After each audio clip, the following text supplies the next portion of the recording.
Hi, tonight we're going to talk about how to clear the mind.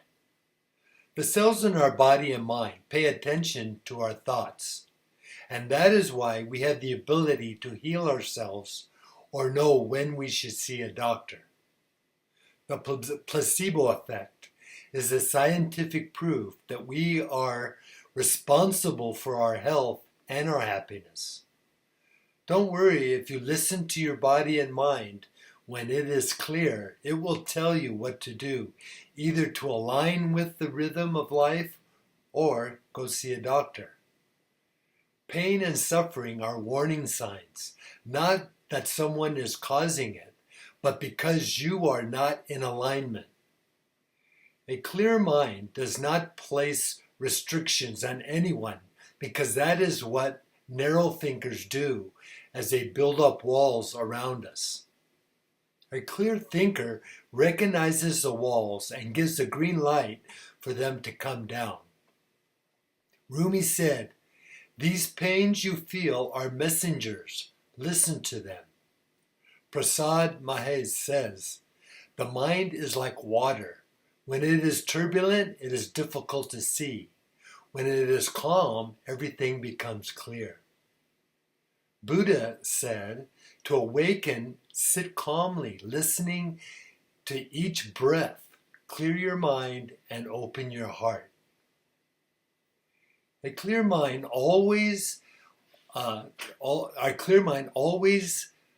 acts with a clear view, a clear understanding, and a pure heart. Where does our mind go when it can't find peace or clarity on this planet?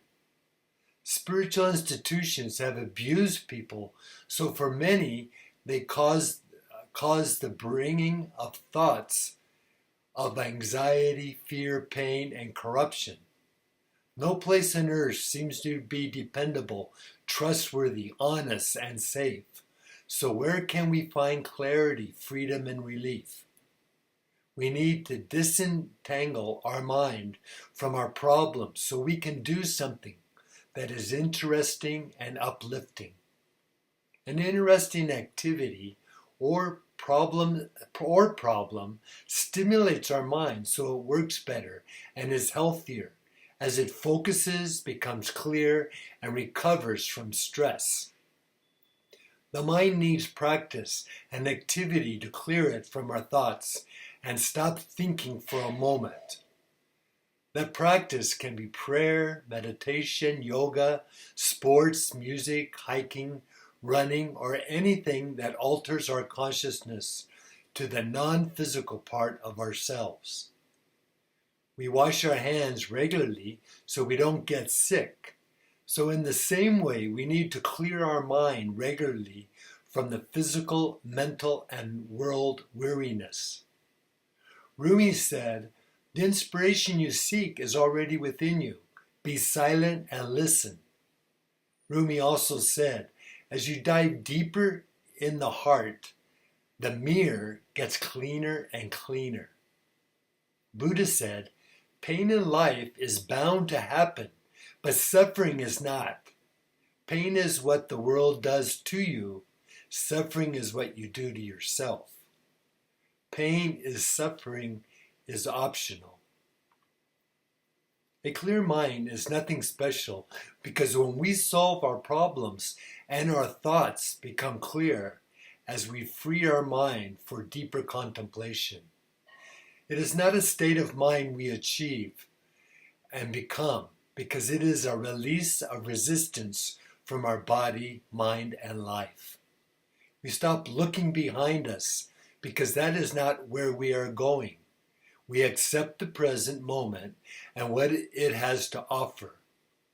Being in the moment, life is clear, helpful, and we see everything working together as one. If we strive for something in the future, we enter the hamster wheel and go through anger, fear, and sadness, chasing expectations, so we are dissatisfied. Awareness in the present moment clears our minds so we perceive things clearly with wisdom and insight. Otherwise, we miss life thinking of our problems, desires, judgments, and emotions. The next moment of thought is a curtain that hides what is happening right now. So we need to relax in clarity and peace. And then life happens with its acceptance. We open the pearly gates to bliss. Rajneesh said, meditation means removing all your prejudices, putting all your conclusions aside, seeing without any hindrance, seeing without any curtains, seeing clearly without any meditation of any thought, seeing without. Without Buddha standing between you and reality, or Krishna or Christ. Eckhart Tolle says, the moment that judgment stops through acceptance of what it is, you are free of the mind. You have made room for love, for joy, for peace. Anything unresolved in our mind continues to present itself in the form of thoughts until we heal and deal with them. There is no escape, and the mind is not going to stop thinking, even in meditation. So we don't try to overpower and stop it. The aim of meditation is to calm and transcend the mind, to be centered in consciousness.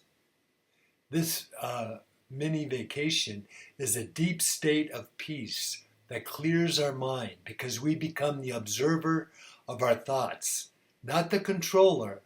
In this way, we don't get captivated and involved with the thoughts, so we don't get carried away with their current. We watch birds fly by in the sky, and we don't hold on to them. We let them go as passing objects. Another way to drop anchor on the present moment and clear our mind is to observe our breath. Our breath and mind are linked, so when our breath slows down, our mind becomes calm, or when our mind becomes calm, our breath slows down.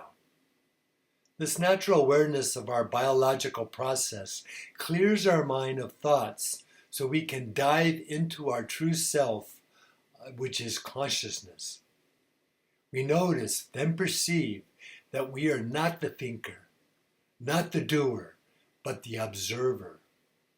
We realize and enjoy the movie of life in the third person, much more than being in first person, reacting to everything we see as the doer. Eckhart Tolle says, the beginning of freedom is a realization that you are not the thinker.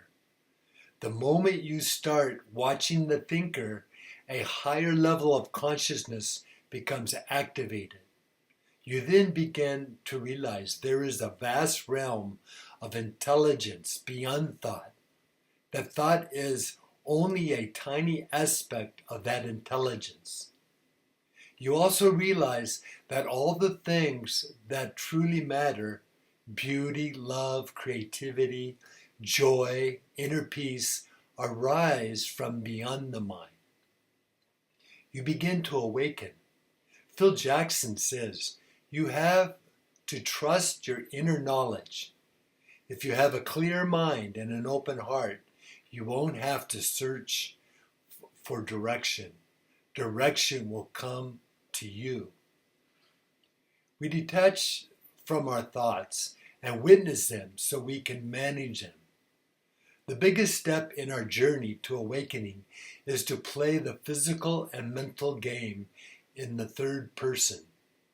Observing our thoughts, we are witnessing our actions and thoughts, not reacting or doing anything in first person. We are not the doer, just the witness of the doer, which is enlightenment, having reached the state of witnessing consciousness. The spiritual practice is witnessing the thoughts, and yes, we will get lost in them, and then we become aware again. That is why it is called practice. We have to release the urge to consider decisions and conclusions. That is the mind making judgments. We just perceive and acknowledge it.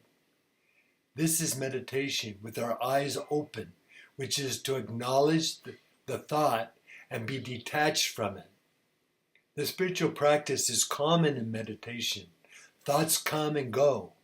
Even the thought that it should not be there is a judgment. But with practice, we wake up from the mental spell of thinking by being present in the moment. Accepting life, our thoughts, and what happens opens the door to happiness that is always there, only distracted by thoughts. Resistance and judgments lock the door, but being present and unattached opens the door to joy and being neutrally aware in the present. Tolstoy wrote, "Remember that there is only one important time, and it is now, the present moment, and only time over which we have dominion." The Dalai Lama says, "We can never obtain peace in the outer world until we make peace with ourselves." Shakespeare said, "Nothing is good or bad, but thinking makes it so." Thank you.